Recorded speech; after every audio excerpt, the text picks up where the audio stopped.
ಆಜಿ ಮಸಾಲ. ಎಂತ ಅಡಿಗೆಯ ರುಚಿಯಾಗೋ ರಹಸ್ಯವು 20 ರೂಪಾಯಿ.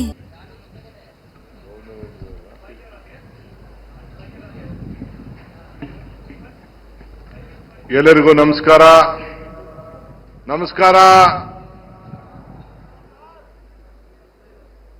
ನಮ್ಮ ನಾಡಿನ ಎಲ್ಲ ಹಿರಿಯ ಈ ದೇಶದ ಸ್ವಾತಂತ್ರ್ಯ ಹೋರಾಟಗಾರರೇ, ನಾಡಿನ ಎಲ್ಲ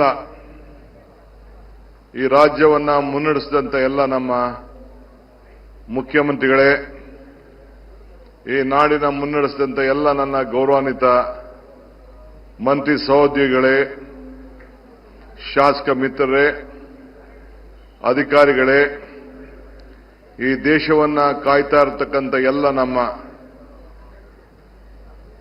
3 ಅಂಗವಾಗಿ ಭಾರತದ ಸೇನೆ ಮತ್ತು ಎಲ್ಲ ಸಂಬಂಧಪಟ್ಟಂತ ಎಲ್ಲ ಈ ಡಿಫೆನ್ಸ್ ಫೋರ್ಸಿನ ಎಲ್ಲ ಅಧಿಕಾರಿ ಮತ್ತು ಸಿಬ್ಬಂದಿ ಮಿತ್ರರೇ, ನಮ್ಮ ನಾಡಿನ 7.5 ಕೋಟಿ ಕನ್ನಡಿಗರು ಮತ್ತು ಎಲ್ಲ ಭಾರತೀಯ 80ನೆಯ ಸ್ವಾತಂತ್ರ್ಯದ ಶುಭಾಶಯಗಳನ್ನ ಈ ಪವಿತ್ರವಾದಂತಹ ದಿನ ತಮಗೆ ನಾನು ಈ ರಾಜ್ಯದ ಜನತೆ ಪರವಾಗಿ ಅರ್ಪಿಸ್ತಾ ಇದ್ದೇನೆ.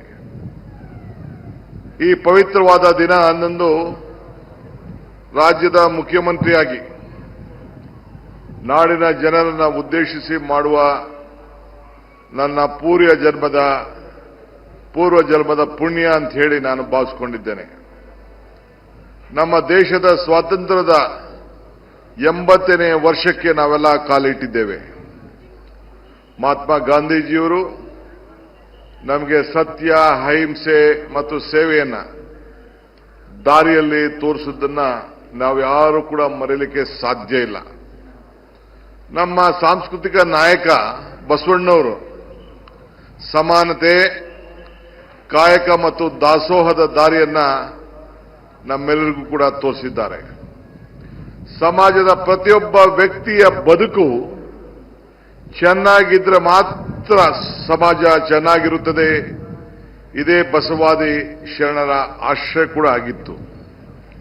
ರಾಜ್ಯದ ಬೆಳವಣಿಗೆ ಮತ್ತು ಭಾರತದ ಬೆಳವಣಿಗೆ ಒಂದಕ್ಕೊಂದು ಪೂರಕವಾಗಿ ಭಾರತದ ದೇಗಲಾದರೆ ರಾಜ್ಯಗಳ ದೇಗಲುಗಳು ಒಂದು ಕಂಬವಾಗಿ ಇವತ್ತು ಉಳ್ಕೊಳ್ತಾ ಇದೆ.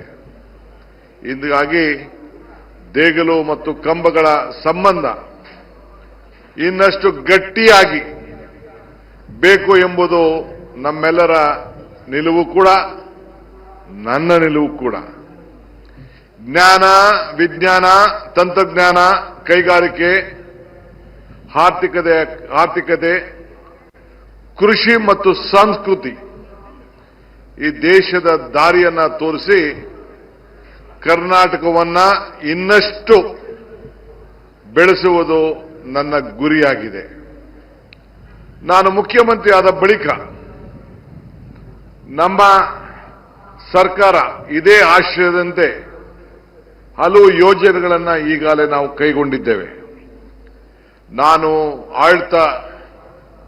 ಇಂದು ನಾನು ಅನುಭವಿಸುತ್ತಿರುವ ನಮ್ಮ ಆಡಳಿತದಲ್ಲಿ ಈ ಸ್ವತಂತ್ರದ ಗಾಳಿ ಮತ್ತು ಬೆಳಕು ನಮ್ಮ ಹಿಂದಿನ ಪೀಳಿಗೆಯ ದೇಶ ಪ್ರೇಮಿಗಳ ಬಲಿದಾನದಿಂದ ಫಲ ಇದನ್ನ ಮುಂದಿನ ಪೀಳಿಗೆಗೆ ದಾಟಿಸುವುದು ನಮ್ಮ ಹೊಣೆ ಕೂಡ ಆಗಿದೆ. ಗುಲಾಮಗಿರಿಯ ಸಂಕೋಲೆಗಳಿಂದ ದೇಶದ ಮುಕ್ತಿಗೊಳಿಸಿದ ಮಹಾತ್ಮ ಗಾಂಧೀಜಿಯವರು, ಪಂಡಿತ್ ಜವಾಹರ್ಲಾಲ್ ನೆಹರೂರವರು, ಸರ್ದಾರ್ ವಲ್ಲಭಾಯ್ ಪಟೇಲ್ ರವರು, ಮೌಲಾನಾ ಆಜಾದ್ ರವರು, ಸರೋಜಿನಿ ನಾಯ್ಡುರವರು, ಭಗತ್ ಸಿಂಗ್ ರವರು, ಅಶ್ಫಾಕುಲ್ಲಾ ಖಾನ್ ರವರು, ಸುಭಾಷ್ ಚಂದ್ರ ಬೋಸ್ ರವರು, ಇಂಥ ನೂರಾರು ನಾಯಕರು ಸ್ವತಂತ್ರ ಭಾರತದ ಸದಾ ನೆನಪಿನಲ್ಲಿ ನಮ್ಮ ಜೊತೆಯಲ್ಲಿದ್ದಾರೆ. ಭಾರತೀಯ ರಾಷ್ಟ್ರೀಯ ಕಾಂಗ್ರೆಸ್ ಅನ್ನ ನಡೆಸಿದ ನಮ್ಮ ಸ್ವಾತಂತ್ರ್ಯದ ಹೋರಾಟ ಮತ್ತು 1924ರ ಬೆಳಗಾವಿಯ ಕಾಂಗ್ರೆಸ್ ಅಧಿವೇಶನ ಹೊತ್ತಿನ ಸ್ಫೂರ್ತಿಯನ್ನ ನಾವು ಇಂದು ನೆನಪಿಸಿಕೊಳ್ತಿದ್ದೇವೆ. 2 ವರ್ಷದ ಹಿಂದೆ ತಾನೇ ನಾವು ಕೂಡ ಬೆಳಗಾಂನಲ್ಲಿ ಮಹಾತ್ಮ ಗಾಂಧೀಜಿಯವರು ಈ ದೇಶದ ಸ್ವಾತಂತ್ರ್ಯದ ನಾಯಕತ್ವವನ್ನು ವಹಿಸಿದ್ದನ್ನು ಕೂಡ ನಾವೆಲ್ಲ ಸ್ಮರಿಸಿಕೊಂಡು ಜೈ ಬಾಪು, ಜೈ ಭೀಮ್, ಜೈ ಸಂವಿಧಾನ ಕಾರ್ಯಕ್ರಮವನ್ನು ಕೂಡ ನಾವು ಹಮ್ಮಿಕೊಂಡಿದ್ದು ತಮಗೆಲ್ಲ ನೆನಪಿರಬೇಕು. ಕನ್ನಡ ನಾಡು ಮತ್ತು ನುಡಿಗಾಗಿ ಹೋರಾಡಿದಂತ ಕಿತ್ತೂರು ರಾಣಿ ಚೆನ್ನಮ್ಮ, ಕ್ರಾಂತಿವೀರ ಸಂಗೊಳ್ಳಿ ರಾಯಣ್ಣ, ಇವತ್ತು ಅವರ ಜನ್ಮದಿನ ಕೂಡ ಇದೆ. ಮೈಲಾರ ಮಹಾದೇವಪ್ಪ ಅವರಂತ ವೀರ ಧೈರ್ಯ ಮತ್ತು ಹೋರಾಟ ನಮ್ಮ ದಾರಿ ತೋರಲಿದೆ. ಸ್ವತಂತ್ರ ಸಿಕ್ಕ ನಂತರವೂ ಕೂಡ ನಮ್ಮ ಹಲವು ಸವಾಲುಗಳನ್ನು ನಾವು ಎದುರಿಸುತ್ತಾ ಬಂದಿದ್ದೇವೆ. ಅಂತ ಸಮಯದಲ್ಲೂ ಕೂಡ ದೇಶ ಸದೃಢವಾಗಿ ಕಟ್ಟುವ ಕೆಲಸವನ್ನು ಕೂಡ ನಡೀತಲೇ ಇವತ್ತು ಇತ್ತು.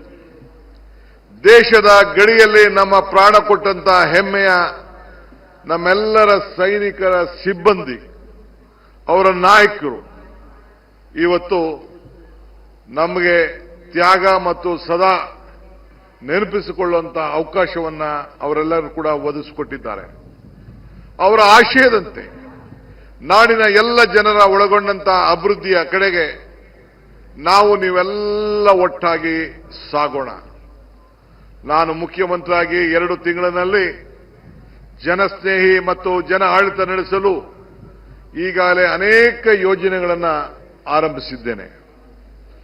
ಪಂಚಾಯಿತಿ ಮಟ್ಟದಲ್ಲಿ ರಾಜ್ಯ ಮಟ್ಟದವರೆಗೆ ಜನರ ಕುಂದುಕೊರತೆಗಳನ್ನು ಮತ್ತು ಸಮಸ್ಯೆಗಳನ್ನು ಆಲಿಸಲು ಹೊಸದಾಗಿ ಪ್ರತ್ಯೇಕ ಪ್ರಜಾಸೇವೆ ಇಲಾಖೆಯನ್ನು ಕೂಡ ಈಗಾಗಲೇ ನಾನು ಸ್ಥಾಪನೆಯನ್ನು ಮಾಡಿದ್ದು ತಮಗೆಲ್ಲ ಈಗಾಗಲೇ ತಿಳಿದಿರಬಹುದು. ಈ ಇಲಾಖೆಯಿಂದ ಎಲ್ಲ ಜಿಲ್ಲಾ ಉಸ್ತುವಾರಿ ಸಚಿವರುಗಳು ತಮ್ಮ 3ನೇ ಶನಿವಾರ ನಮ್ಮ ಉಸ್ತುವಾರಿಯ ಜಿಲ್ಲೆಗಳಲ್ಲಿ ಪ್ರತಿ ವಿಧಾನಸಭಾ ಕ್ಷೇತ್ರಗಳಿಗೆ